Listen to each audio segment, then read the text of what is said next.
বল, শক্তি, পরাক্রম এই সংসারের বিকাশের মূল। কিন্তু কখনো ভেবেছেন যে প্রকৃতি আমাদের এই বল, শক্তি, পরাক্রম কেন দিয়েছেন?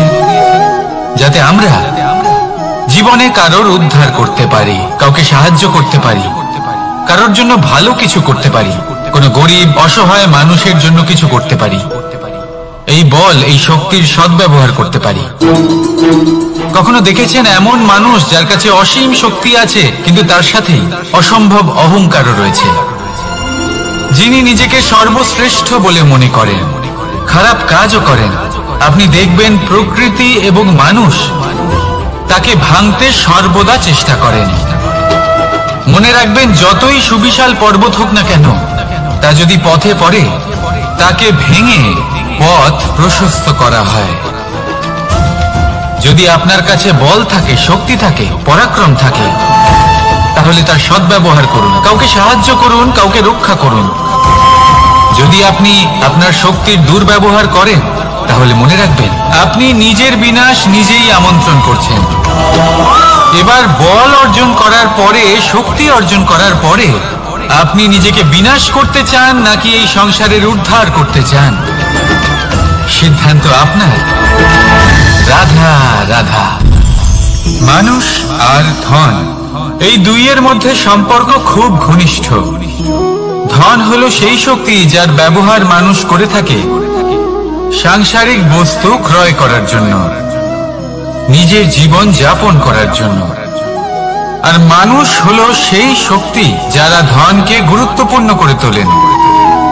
এবার একটা কথা বলি, ব্যবহার করা উচিত ধনকে আর ভালোবাসা উচিত মানুষকে। এটা বেশিরভাগ মানুষই বোঝেন না। মানুষ এখানেই সব থেকে বড় ভুল করে বসেন। তারা ভালোবাসেন ধনকে আর ব্যবহার করেন মানুষকে।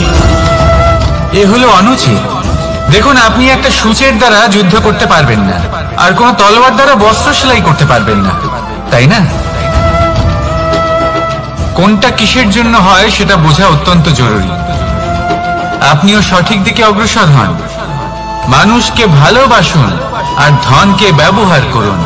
যদি আপনি মানুষকে ব্যবহার করেন, তাহলে আপনি ভালোবেসে ফেলবেন ধনকে। আর এই ভালোবাসা ধীরে ধীরে পরিণত হবে লোভে, আর ধীরে ধীরে এটা আপনাকে বিনাশ করে দেবে। তাহলে সমস্ত মানুষকে ভালোবাসুন আর এইভাবে ভালোবেসে বলুন, রাধা রাধা। সাফল্য কে না চান? সাফল্য লাভ করার, শিখরে পৌঁছানোর আলাদাই একটা আনন্দ রয়েছে। আর আপনজনদেরও কে না চান? প্রত্যেক মানুষ চান যেন জীবনে তার কোনো আপনজন থাকে, যারা সবসময় তাদের সাথে থাকবে। কারণ আপনজনের সাথেই তো সাফল্যের আনন্দ সব থেকে বেশি পাওয়া যায়। কিন্তু আসলে কি হয়, অনেক সময় সাফল্যের খোঁজে সেই পথে চলতে চলতে আমরা আপনদের থেকে দূরে চলে যাই। না চাইতেও দূরে চলে যেতে হয়, ওনাদের সাথে সময় কাটাতে পারি না। আর আমরা ভুলে যাই যে সাফল্যের আসল আনন্দ আপনজনদের সাথেই পাওয়া যায়।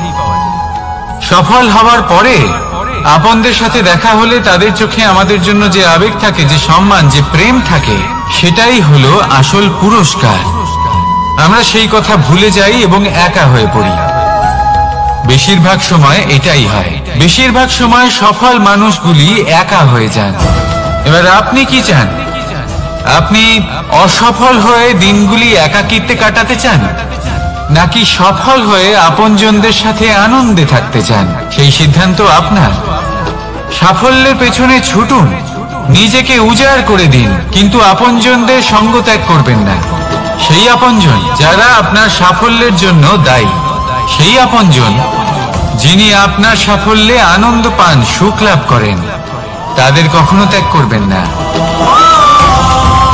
আসুন আমার সাথে ভালোবেসে বলুন, রাধা রাধা। বাজ পাখিকে পক্ষীরাজ বলা হয়। বাজের আয়ু হলো মোটামুটি 70 বছর। এবার 40 বছর হতে হতেই ওদের পালক লম্বা এবং ভঙ্গুর হয়ে যেতে থাকে। ঠোঁট বেঁকে যায়, ডানা ভারী হয়ে যায়, অর্থাৎ আগের মতো উঠতে পারে না, সেই শক্তি থাকে না। এবার সেই বাজ কি করবে?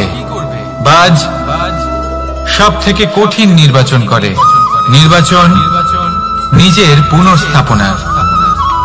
সর্বপ্রথম একটা বিশাল পর্বতে যায়, একান্তে নিজের এক বাসস্থান তৈরি করে, আর তারপরে পাথরের সাথে নিজের ঠোঁট বারবার আঘাত করতে করতে সেই ঠোঁট ভেঙে ফেলে। তারপরে সে অপেক্ষা করে সেই ঠোঁট পুনর্নির্মাণ হওয়ার। তারপর সেটাই করে নিজের পালকের সাথে। তারপরে নিজের ডানা থেকে এক এক করে ভারী পালকগুলো ছিঁড়ে ফেলে দেয়। আর তারপর 150 দিনের এই যন্ত্রণা সহ্য করার পরে ও ফিরে পায় নিজের উড়বার অনন্য ক্ষমতা, সেই শক্তি। আর তারপরে ও জীবনের পরবর্তী 30 বছর বাঁচে। কি বুঝলেন আপনি? যদি ইচ্ছে শক্তি থাকে তাহলে একজন দুর্বলও শক্তিশালী হতে পারে। আপনিও এটাই করুন, নিজের অতীতের যন্ত্রণার বোঝাগুলিকে ত্যাগ করুন আর কল্পনার খোলা আকাশে উন্মুক্ত হয়ে উড়ে বেড়ান। নিজের পুনর্স্থাপনা করুন, তবেই সর্বশ্রেষ্ঠ হতে পারবেন। আর মনে রাখবেন, এই ছোট ছোট পদক্ষেপই বড় বড় শিখরে পৌঁছে দিতে পারে। তাহলে আসুন আর আমার সাথে ভালোবেসে বলুন, রাধা রাধা। আপনি কি কখনো জলকে নিজের মুঠোতে ধরে রাখার চেষ্টা করেছেন? চলুন আজ করা যাক।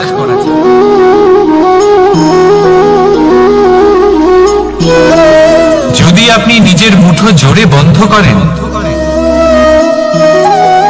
জল ধরে রাখতে পারবেন না। যদি আপনি তাকে এমনি বইতে দেন, তাহলে ও নিজের পথ নিজেই করে নেবে আর আপনার হাতেও থেকে যাবে। আমাদের জীবনও হলো কিছুটা এরকম, জলের মতো। নিজের পথ নিজেই করে নেয় এই জীবন। প্রত্যেক সমস্যার সমাধান নিজেই করে নেয় এই জীবন। তাই জীবনে যখন কোনো পরিস্থিতি আমাদের প্রতিকূল হয়ে থাকে, কিছুই হয়তো আমরা বুঝতে পারছি না, কিছুই যখন বসে থাকে না, তখন আমরা হতাশ হয়ে পড়ি, নিরাশ হয়ে পড়ি। আর এটাই করা উচিত নয়। শান্ত মনে দেখতে হবে যে এই জীবনে আসলে কি ঘটে চলেছে। কষ্ট সবাই ভোগ করেন। কষ্ট পেলে কেউ রেগে যান, রেগে গিয়ে পরাক্রম দেখান। এটাই তো করা উচিত নয়। শান্ত মনে সেটাই করতে হবে যা জীবন আমাদের শেখাতে চাইছে। জীবন আমাদের সব শিখিয়ে দেবে, শুধু মনে রাখবেন কখন প্রয়াস করতে হবে আর কখন আমাদের প্রতীক্ষা করতে হবে, সেটা আগে আপনাকে বুঝতে হবে।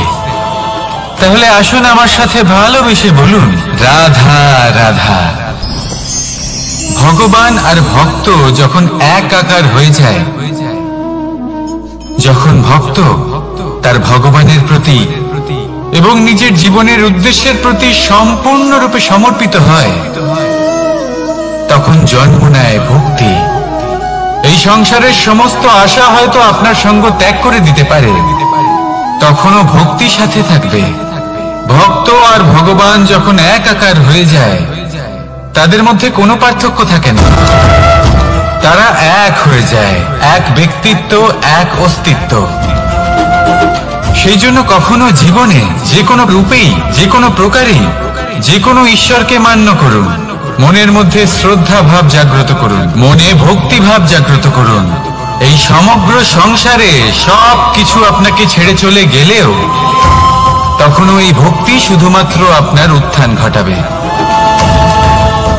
তাই মনে ভক্তি জাগ্রত করুন আর আমার সাথে ভালোবেসে বলুন, রাধা রাধা। শব্দই হলো শূন্য, শব্দই হলো আরম্ভ, শব্দই হলো অন্ত, শব্দই হলো অমর, শব্দই হলো ব্রহ্ম। এই শব্দ হলো অত্যন্ত বিশেষ। কেউ কাঁদলে তাকে হাসিয়ে তোলে, কেউ হাসলে তাকে কাঁদিয়ে দেয়। কারোর মনে উদ্দীপনা জাগিয়ে তুলতে পারে, আবার কারোর মনে কাঁটা হয়ে বিঁধে থাকতে পারে। একটা অত্যন্ত গুরুত্বপূর্ণ কথা যা বোঝা অত্যন্ত আবশ্যক। আপনার মন, আপনার হৃদয়ে যতই শুদ্ধ হোক না কেন, যতই পবিত্র হোক না কেন, আপনার দৃষ্টিভঙ্গি যতই স্পষ্ট হোক না কেন, যদি আপনার কথা পবিত্র না হয়, যদি আপনার শব্দ শুদ্ধ না হয়, তাহলে তা আপনাকে আপনার কর্মফল ভোগ করতে বাধ্য করবেই। একটা সহজ উদাহরণ দিই, আপনার জীবনে এমন কেউ অবশ্যই থাকবেন যাকে আপনি পছন্দ করেন না, যিনি হয়তো অধর্মী মানুষ, যিনি হয়তো দুর্বুদ্ধি সম্পন্ন মানুষ, কিন্তু তার জন্য অপশব্দ প্রয়োগ করলে তার মধ্যে কোনো পরিবর্তন আসবে না, তার মানসিকতা বদলাবে না, শুধু মনে প্রতিশোধ স্পৃহা জেগে উঠবে, মনে হিংসা জাগবে, আর কিচ্ছু না। সেই জন্য নিজের শব্দকে নিয়ন্ত্রণ করুন, নিজের কথা সংযত করুন। শ্রেষ্ঠ থেকে শ্রেষ্ঠতর মানুষকেও সাবধানী হতে হয়, কারণ যদি এই শব্দের প্রয়োগ সঠিক না হয়, তাহলে আজীবন মানুষকে নির্বাক হয়ে থাকতে হতে পারে। তাহলে নিজের শব্দ নিয়ন্ত্রিত রাখুন, নিজের কথাকে শুভ করুন, এতে প্রেমবোধ জাগিয়ে তুলুন, আর সেই প্রেমবোধ নিয়েই বলুন রাধা রাধা। বরদান এবং অভিশাপ, এই দুই হলো একই মুদ্রার দুটি পিঠ।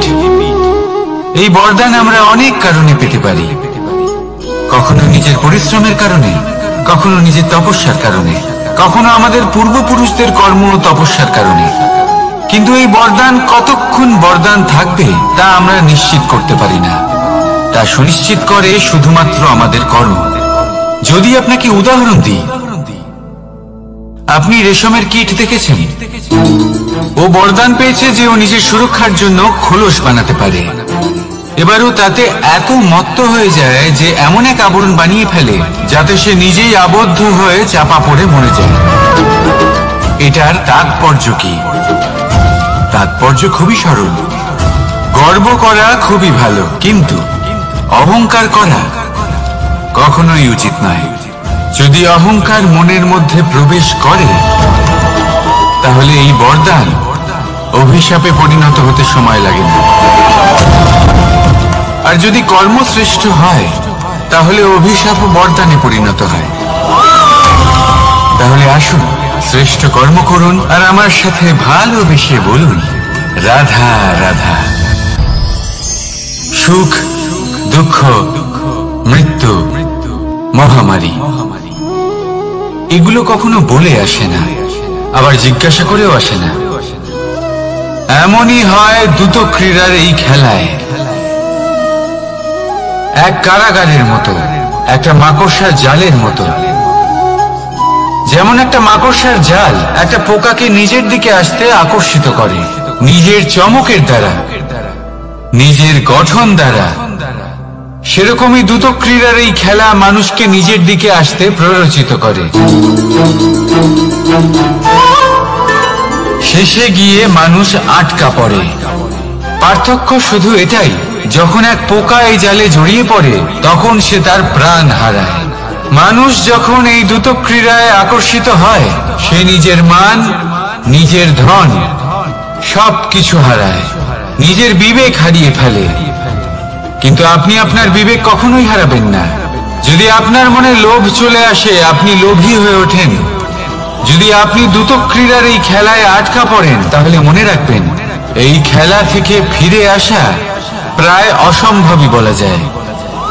নিজের বিবেক কখনো হারাতে দেবেন না, কারণ বিনাশ আসার প্রথম লক্ষণ হলো বিবেকের বোধ চলে যাওয়া। এই প্ররোচনায় কখনো পা দেবেন না। আর আমার সাথে ভালোবেসে বলুন রাধা রাধা।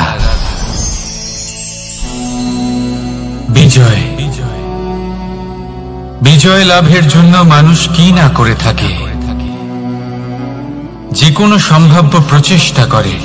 কিন্তু নিজের বিজয় লাভের জন্য বাজিতে যা ইচ্ছে তাই রেখে দেওয়া কি উচিত কাজ? কখনোই নয়। নিজের হারানো সম্মান, নিজের হারানো সম্পত্তি, নিজের হারানো অধিকার ফিরে পাওয়ার শুধু একটাই পথ রয়েছে, আর তা হলো পুরুষার্থ, দ্রুত ক্রিয়া নয়। যে মানুষ নিজেই হেরে গেছে, নিজেই নিজের জয়লাভ করার জন্য অন্য কাউকে কিভাবে বাজিতে রাখতে পারে? এ হলো সম্পূর্ণরূপে অনুচিত। অনেক সময় অনেক ধন লাভ করার জন্য, অনেক সম্পত্তি লাভ করার জন্য আমরা নিজের আসল ধন, আমাদের আপনজন, তাদেরকে হারিয়ে ফেলতেও প্রস্তুত হয়ে যাই। এটা একেবারেই উচিত নয়। যত বড়ই সংকট আসুক না কেন, আমাদের আপনজনদের আমাদের সাথেই রাখা উচিত। নিজের বিজয়ের জন্য ওনাদের বাজি রাখা ঠিক নয়। এই ভুল কেউ একজন করেছেন, আপনি তা ভুলেও করবেন না। রাধা রাধা। নারী জন্মসূত্রে কারোর কন্যা, ধর্মসূত্রে কারোর পত্নী, আর কর্মসূত্রে কারোর মা। আমাদের মনে এই ছবি আঁকা রয়েছে একজন নারীকে নিয়ে, তাই না? একটা অতুলনীয় ভূমিকা রয়েছে নারীদের আমাদের জীবনে, আর নারী ছাড়া আমরা কিছুই নই। কিন্তু অধিকার, সেখানে আমরা একটা ভুল করে বসি। যখন নারী একজন কন্যা থাকে, যখন সে জন্ম নেয়, তখন তার উপর অধিকার থাকে তার পিতার। আর তারপর যখন বিয়ে হয়ে যায়, তখন তার অস্তিত্বের উপর অধিকার থাকে তার স্বামী। আর যখন তিনি মা হন, তখন নিজেই তিনি জীবনের সমস্ত অধিকার দিয়ে দেন তার সন্তানকে। কিন্তু আমরা কি কখনো এটা ভেবেছি এই জীবন হলো তার নিজের? যে নারী সবার কল্যাণ করছেন, তার জীবনের অধিকারও তার কাছেই থাকা উচিত, তাই না? তার নিজের জীবনের সিদ্ধান্ত সে নিজেই নিতে পারেন, নিজেই নিজের ভাগ্যের রচয়িতা হতে পারেন। আর এর জন্য আমাদের নিজেদের পাল্টাতে হবে, দৃষ্টিভঙ্গি পাল্টাতে হবে। কারণ এই ধারণা সেটা আজ বা কালকের ব্যাপার নয়, এটা ঘটে চলেছে বহু বছর ধরে আর চলতেই থাকবে যদি আমরা এটা না বদলাই। আর এটা তখনই সম্ভব হবে যখন আমরা নিজেদের মধ্যে পরিবর্তন আনব। তাই আজকের পর থেকে, এই মুহূর্ত থেকে, কোনো নারীর ওপর অকারণ অধিকার স্থাপনের আগে সহস্রবার ভেবে দেখবেন। কারণ যখন নারী নিজের অধিকার কেড়ে নিতে বাধ্য হবেন, তখন শুধু এবং শুধুমাত্র বিনাশই ঘটবে। রাধা রাধা।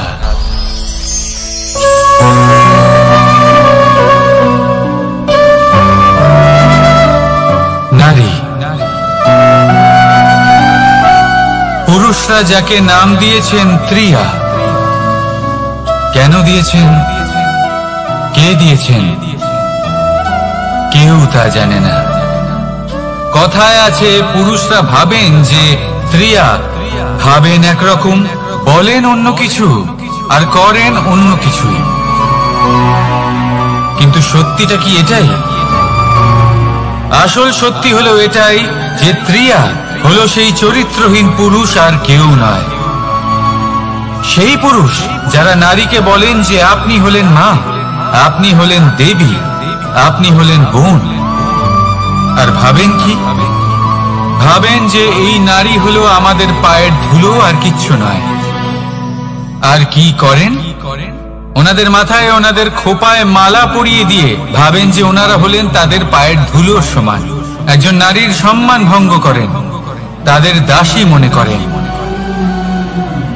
ভুলবেন না, যত্র নারীয়াস্ত পূজ্যন্তে রমন্তে তত্র দেবতা। অর্থাৎ যেখানে নারীকে পুজো করা হয়, সেখানে ঈশ্বর বাস করেন। আর যেখানে নারীকে অপমান করা হয়, সেখানে ঈশ্বর এবং ভাগ্য এই দুই রুষ্ট হয়। মনে রাখবেন, যদি নারী কল্যাণকারী হতে পারেন, তাহলে নারী মহাচণ্ডী রূপও ধারণ করতে পারেন। যদি একজন নারী মাতা হয়ে জন্মদান করতে পারেন, তাহলে নারী মৃত্যু হয়ে বিনাশও করতে পারেন। যেখানে নারী অপমানিত হবেন, সেখানে মহান ভারতও মহাভারতের পথে অগ্রসর হতে পারে। তাই মনে রাখবেন, নারীর অপমান যেন কখনোই না ঘটে। আর যদি কোথাও নারীর অপমান হয়, তার অর্থ হলো আপনার বিনাশ আপনার দিকেই আসছে। আর এটা হলো তার প্রথম পদক্ষেপের প্রথম পদধ্বনি। রাধা রাধা। যদি সন্তান কোনো দুষ্কর্ম করে তাহলে সেই অপরাধ শুধু কি সেই সন্তানের? না, যদি সন্তান দুষ্কর্ম করে তাহলে অপরাধী তার মাতা পিতাও, যারা পুত্রমোহর কারণে সেই অনুচিত কাজে তাকে বাধা দেননি। অপরাধী হলেন তার পিতামহ, যিনি নিজের কর্তব্যবোধের কারণে নিজের পরিবারের যত্ন নেননি, যিনি সন্তানকে কখনো শাস্তি দেননি। অপরাধী হলেন তার সেই গুরুও, যিনি নিজের শিষ্যের সেই দুষ্কর্ম দেখেও তাকে প্রতিহত করতে পারেননি। একজন হবু রাজার কর্তব্য হলো নিজের প্রজার কাছে সে যেন এক উদাহরণ প্রস্তুত করতে পারে, কিন্তু যদি এত অনুচিত উদাহরণ প্রস্তুত হয়ে থাকে তাহলে মা বাবার, বাড়ির বয়োজ্যেষ্ঠদের কর্তব্য হলো ওনারা যেন সেটা সেখানেই থামায়, হয় ভালোবেসে নয়তো শাস্তি দিয়ে। যদি না থামানো হয় তাহলে মহাভারত অবশ্যম্ভাবী। অনেক ব্যক্তির মনে একটা প্রশ্ন জাগে আমাকে আর রাধাকে নিয়ে। বলেন যে না আমি আর রাধা একসাথে থাকি, না আমাদের বিয়ে হয়েছে, আমি এখানে দ্বারকাতে ও ওখানে বর্ষণাতে, তাও এত ভালোবাসা কি করে? এ কেমন সম্পর্ক? আমি তাদের একটা সহজ কথা বলতে চাই। আপনি কখনো আয়নার দিকে দেখেছেন? নিজের দুই চোখের দিকে তাকিয়ে জিজ্ঞাসা করুন, এই দুই চোখ একসাথে কেন বন্ধ হয়, একসাথে কেন খোলে, একসাথে কেন ঘুমোয়, একসাথে কেন কাঁদে? আজীবন কোনো এক মানুষের সাথে সম্পর্ক রাখা অবশ্যই সম্ভব, তাদের সাথে দেখা না করে। আমার আর রাধার ভালোবাসাও কিছুটা এরকমই, আর কিছুটা এরকমই হয় ভালোবাসা দুই নয়নের মতো, যারা কখনোই মিলিত হবে না কিন্তু চিরকালের জন্য একসাথে জুড়ে থাকবে। এই অনুভূতি নিঃস্বার্থ হয়, আর এই নিঃস্বার্থ ভালোবাসা আপনাকে আনন্দের পথে অগ্রসর করে। জীবনে সবসময় নিঃস্বার্থভাবে ভালোবাসুন, শুধুমাত্র আনন্দই পাবেন।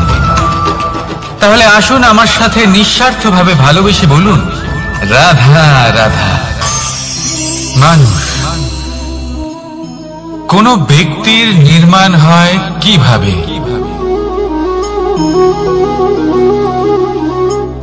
কেউ বলবেন পঞ্চতত্ত্বের দ্বারা, কেউ বলবেন আত্মা, দেহ ও চেতনার দ্বারা, কেউ বলবেন ঈশ্বরের কৃপার দ্বারা, তো কেউ বলবেন এই প্রকৃতির পরীক্ষার দ্বারা।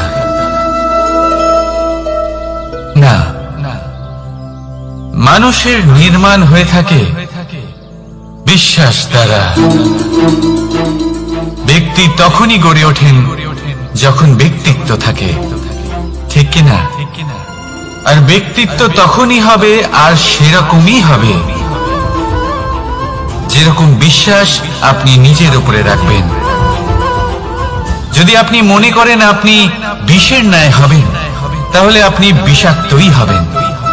যদি আপনি এটা মনে করেন যে আপনি অমৃতের ন্যায় হবেন তাহলে আপনি অমরই হয়ে যাবেন।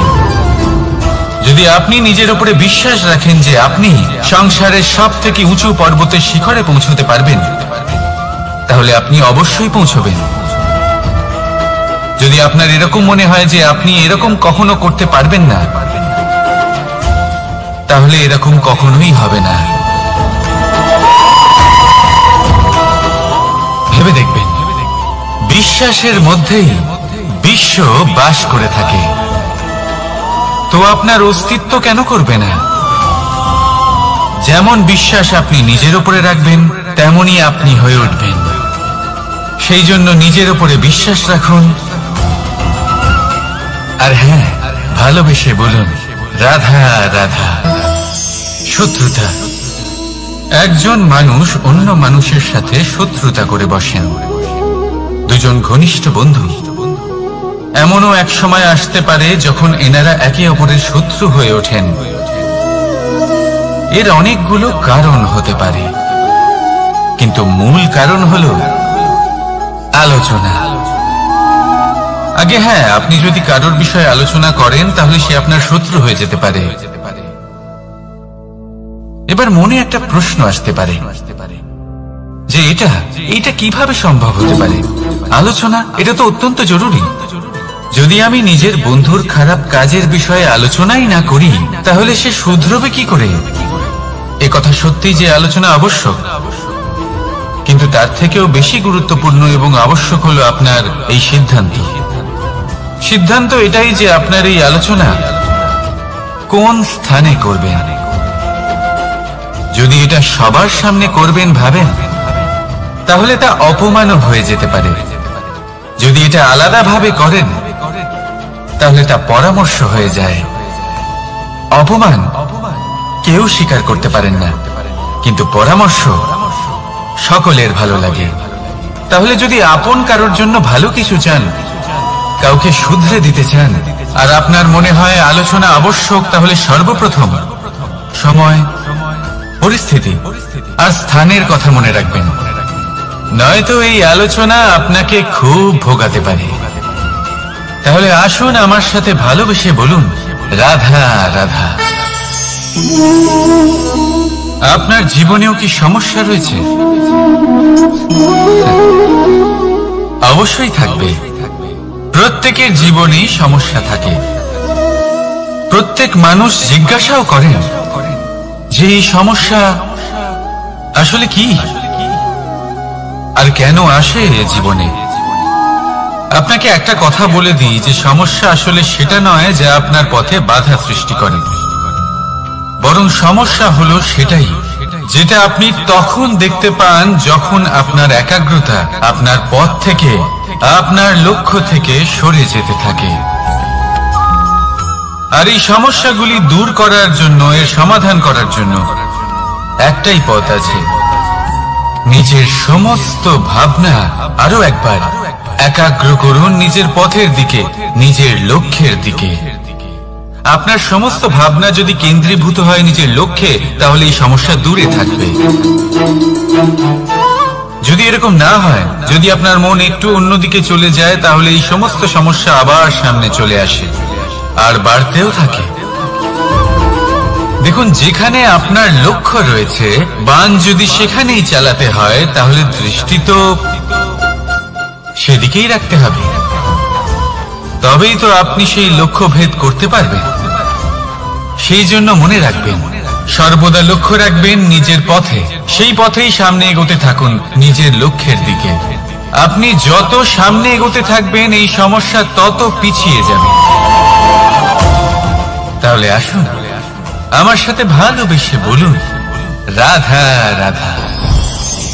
এই পাখিরা সত্যি খুব সুন্দর, আমার খুব ভালো লাগে। আপনি নিশ্চয়ই শুনে থাকবেন যে কিছু পাখির কাছে ডানা অবশ্যই থাকে, কিন্তু উড়তে পারে না। তারা চায় উঁচু আকাশে উড়ে বেড়াতে এবং মেঘেদের সাথে কথা বলতে, করতেই পারে না। এবার এই সংসারেও পাওয়া যায় ঘুড়িও। এদের মধ্যে না জীবন আছে, না প্রাণ আছে, আর না আছে ডানা, কিন্তু এরা আকাশের সাথে কথা বলে, হাওয়ার বেগের সাথে কথা বলে, আনন্দ করে, উৎফুল্ল হয়ে ওঠে, আকাশে জীবনের কিছু মুহূর্ত কাটায়। তার কারণ কি হতে পারে? কারণ হলো সুতো। এই সুতো যদি সঠিক হাতে থাকে, তাহলে এই কাগজের তৈরি ঘুড়িও আকাশের উচ্চতায় উড়ে বেড়াতে পারে। এবার এই সুতো আসলে কি? এই সুতো হলো আসলে ভালোবাসা, এই সুতো হলো আসলে বিশ্বাসের। আর এটা আপনি দিয়ে থাকেন তাদের হাতে যাদের আপনি বিশ্বাস করেন, যাদের আপনি নিজের সর্বস্ব দিয়ে দেন। ভেবে দেখুন, এই ভালোবাসা আর বিশ্বাসের সুতো আপনি যদি সঠিক মানুষের হাতে দিয়ে দেন, তাহলে আপনি অনেক উচ্চতায় উঠতে পারবেন, আকাশের উচ্চতায় উড়ে বেড়াতে পারবেন, মেঘের সাথে কথা বলতে পারবেন, পাখিদের মতো উঠতে পারবেন, যা ইচ্ছে তাই করতে পারবেন। শুধু এই মানুষ সঠিক হতে হবে, এমন একজন মানুষ যার মনে আপনার জন্য ভালোবাসা রয়েছে, এমন এক মানুষ যার মনে কোনো স্বার্থ নেই, যিনি পরোপকারী, এমন একজন ব্যক্তি যিনি আপনার অস্তিত্বকে বাইরে নিয়ে আসতে পারবেন, তাকে উজ্জ্বল করে তুলবেন। তাহলে ভালোবাসুন, আনন্দ করতে থাকুন, আর এই আনন্দ সহকারে বলুন রাধা রাধা। আমরা সকলে এমন ব্যক্তির সাথে থাকতে চাই যারা খুব মিষ্টি কথা বলেন, যাদের ব্যবহার আমাদের ভালো লাগে, যারা দেখতে সুন্দর হন, যাদের আমরা পছন্দ করি। আর সব সময় এমন ব্যক্তির থেকে দূরে থাকতে চেষ্টা করি যাদেরকে আমরা পছন্দ করি না, যাদের কথা আমাদের খারাপ লাগে, যাদের কথা একটু কঠোর হয়। আমরা সব সময় চেষ্টা করি এদের থেকে দূরে থাকার, ঠিক কিনা? কিন্তু যদি বাস্তবটা দেখি, তাহলে এই কঠোরতা জীবনে শান্তির প্রলেপ দেয়। ওষুধও একটু কড়াই হয়, কিন্তু এ কি করে? আমাদের সুস্থ করে তোলে। ঠিক সেইভাবেই ভালোবাসার এই অধ্যায় একটু কঠিন, একটু কড়াও মনে হতে পারে, কিন্তু এর ফল সবসময় আপনাদের স্বাস্থ্যের পক্ষে ভালোই হয়। সেই জন্য যদি কেউ আপনার নিন্দে করে, আপনাকে কড়া কথা শোনায়, আপনার ব্যাপারে আলোচনা করে, তার মানে এটা নয় যে সে আপনার শত্রু।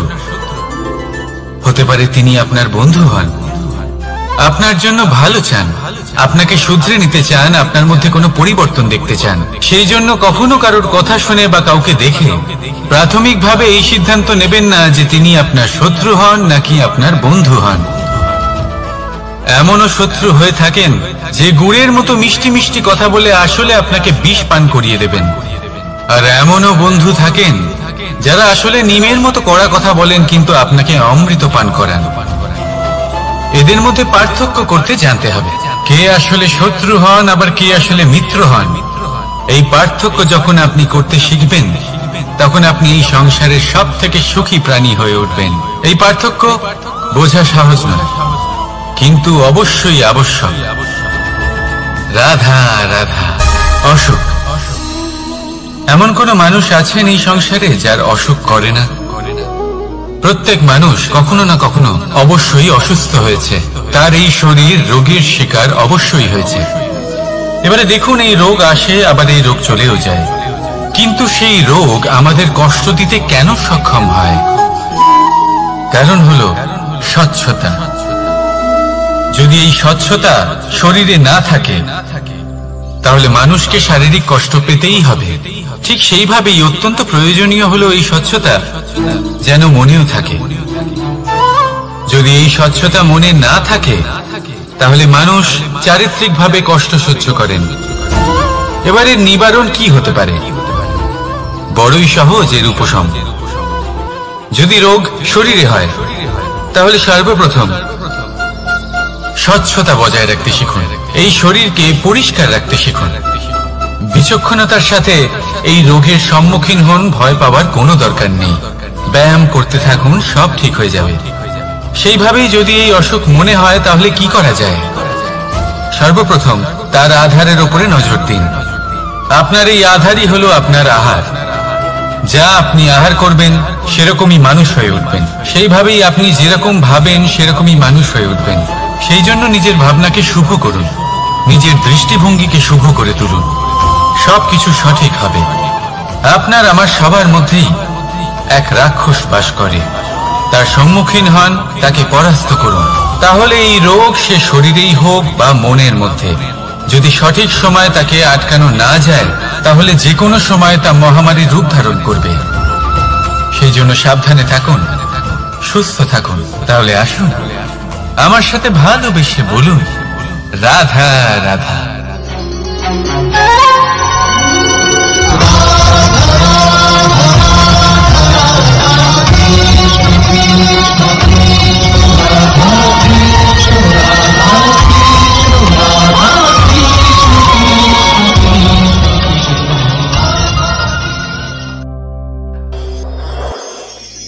মানুষের জীবনে তিনটি গুণ অত্যন্ত প্রয়োজনীয়: শ্রদ্ধা, বিনম্রতা, যোগ্যতা। যদি জ্ঞান লাভ করতে চান তাহলে শ্রদ্ধার প্রয়োজন, যদি মান লাভ করতে চান তাহলে স্বভাবে বিনম্র হওয়া প্রয়োজন, আর যদি মনোবাঞ্ছিত স্থান লাভ করতে চান তাহলে যোগ্যতার প্রয়োজন। বিষয়টা সহজ।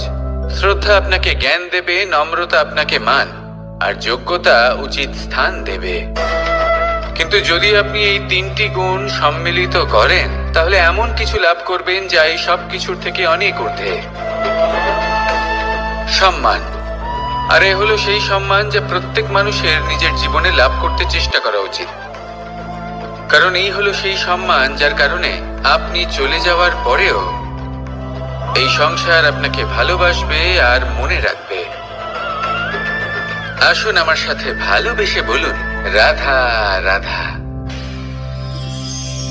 জীবনে গতি অত্যন্ত গুরুত্বপূর্ণ, মতিও হলো গুরুত্বপূর্ণ, এবং তার থেকেও বেশি গুরুত্বপূর্ণ হলো সঙ্গতি। একটা জলের ফোঁটা, তার মধ্যে গতি থাকে, প্রকৃতির মধ্যে তা লাভ করার ইচ্ছে নিহিত থাকে, কিন্তু এই যে সঙ্গতি তা নির্ধারিত করে যে এই জলের ফোঁটা ঝিনুকের মুখে পড়ে মুক্ততে পরিণত হবে নাকি বিষাক্ত সাপের মুখে পড়ে বিষে পরিণত হবে। এবার দেখুন, এই জঞ্জাল স্বর্ণকারের দোকানের সামনেও থাকে এবং জঞ্জাল একজন ব্যবসাদারের দোকানেও থাকে, কিন্তু জঞ্জাল যা স্বর্ণকারের দোকানে থাকে তা ব্যবসাদারের দোকানের জঞ্জালের থেকে অনেক বেশি মূল্যবান, কারণ তার মধ্যে সোনার কণার সঙ্গতি থাকে। সেই জন্য জীবনে সঙ্গতির উপর বিশেষ গুরুত্ব দেবেন। যেমন সঙ্গতি তেমনই আপনি হবেন। আসুন আমার সাথে ভালোবেসে বলুন, রাধা রাধা। প্রত্যেক প্রাণী ভালোভাবে জীবন যাপন করতে চান, এটা তাদের স্বভাবে আছে এবং ভাবাটা অনুচিত নয়। কিন্তু একটা ভালো জীবনের গুরুত্বপূর্ণ অংশ কোনটা? বসবাসের স্থান, সেই স্থান যেখানে আমরা জীবন অতিবাহিত করি। এবার মানুষ ভাবতে পারেন যে একটা ভালো বাসস্থানের অর্থ কি? সেই স্থান যেখানে সহজে জল পাওয়া যায়, যেখানে শুদ্ধ বায়ু পাওয়া যায়, যেখানে আনাজ উৎপন্ন হয়। এটা জীবনযাপনের জন্য পর্যাপ্ত বটে, কিন্তু ভালো জীবনযাপনের জন্য আরো একটা কথা আপনাকে বুঝতে হবে।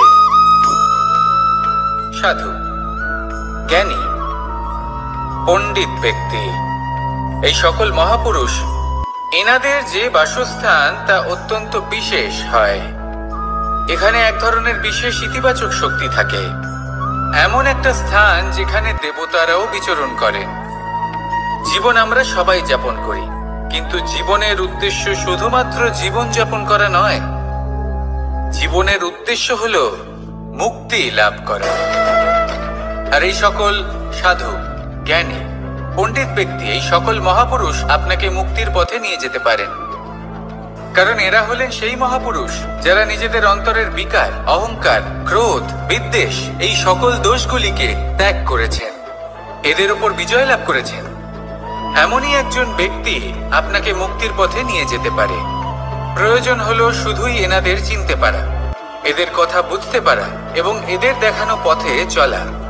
যদি আপনি এটা করতে পারেন তাহলে এই মন প্রফুল্ল হয়ে বলবে, রাধা রাধা।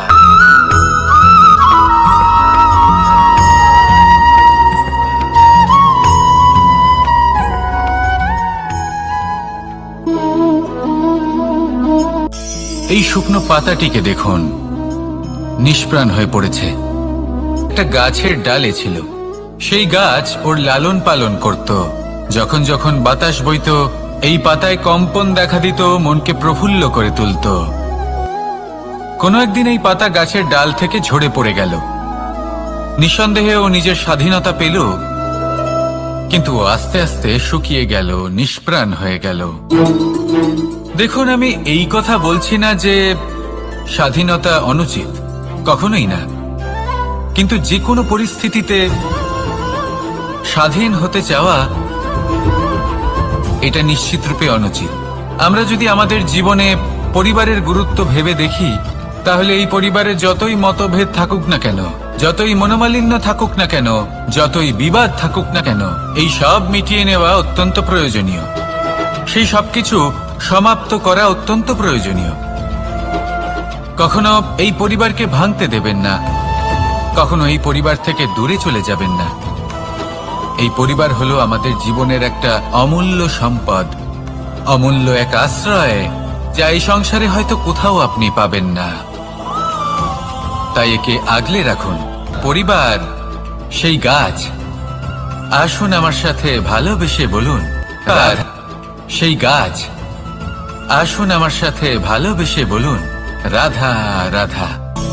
অনেক সময় আমরা জীবনে অনেক মানুষকে এমন বলতে শুনে থাকি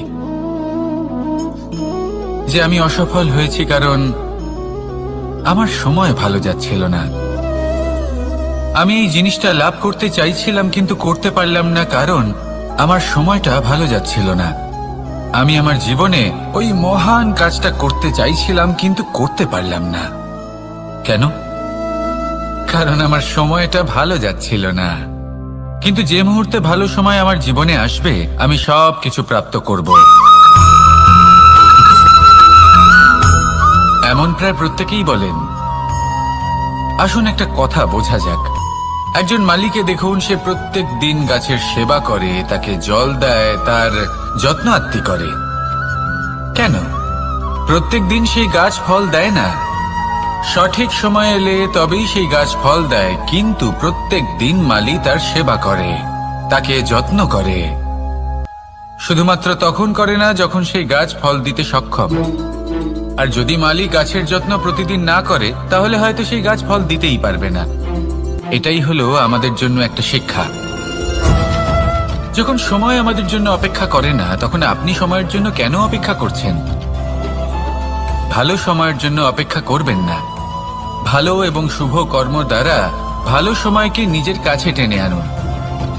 নিরন্তর কর্ম করুন, পরিশ্রম করতে থাকুন। শুভ সময় আপনা থেকেই আপনার কাছে আসবে। আসুন আমার সাথে ভালোবেসে বলুন, রাধা রাধা।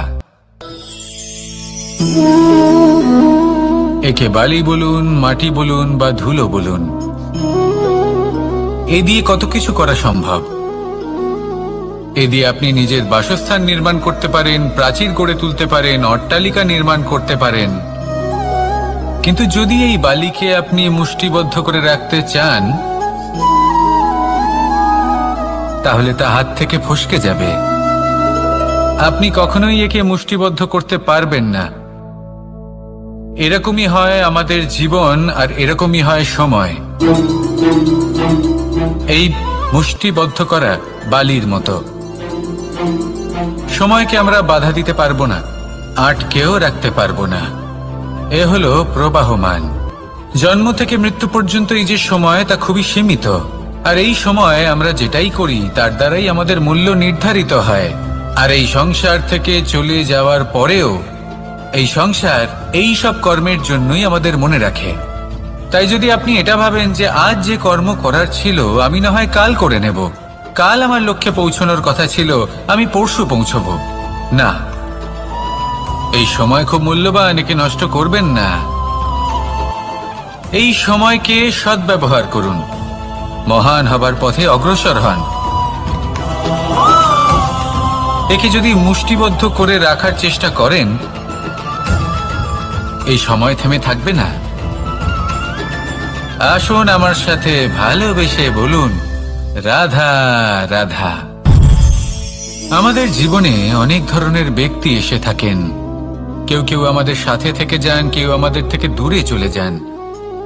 কেউ ভালো মানুষ হন, কেউ খারাপ মানুষ। কিন্তু আমরা সবসময় সেই সময়টাকে নিয়ে দুঃখ প্রকাশ করি যখন আমাদের জীবনে কোনো খারাপ ব্যক্তি প্রবেশ করেন। তারা আমাদের খারাপ অনুভূতি দেন, দুঃখ দেন, কষ্ট দেন। আমরা সবাই তাকে ভালো মন্দ কথা বলি। কিন্তু কেন?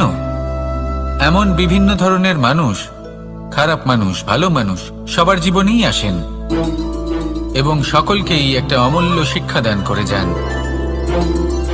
এবার আপনি নিজেই ভেবে দেখুন, জীবনে যখন প্রথমবার আপনি আগুন স্পর্শ করেছিলেন তখন আপনি একটা শিক্ষা লাভ করেছিলেন যে আমাকে আগুনের থেকে একটু দূরে থাকতে হবে। তারপর আস্তে আস্তে আপনি শিখলেন যে কিভাবে এই আগুনকে নিয়ন্ত্রণে রাখতে হবে। তারপর আপনি শিখলেন যে কিভাবে নিজের জীবনে তাকে প্রয়োগ করতে হবে, তা সে অন্ধকারে প্রকাশ লাভ করার জন্য হোক বা খাবার বানানোর জন্য। সেইভাবেই কোনো খারাপ ব্যক্তি যখন আপনার জীবনে আসে কোনো শিক্ষা দিয়ে যান, তার প্রতি কৃতজ্ঞ থাকুন। তার বিষয় খারাপ ভাবার বা খারাপ অনুভূতি নিয়ে থাকার কোনো প্রয়োজন নেই। সেই শিক্ষা লাভ করুন।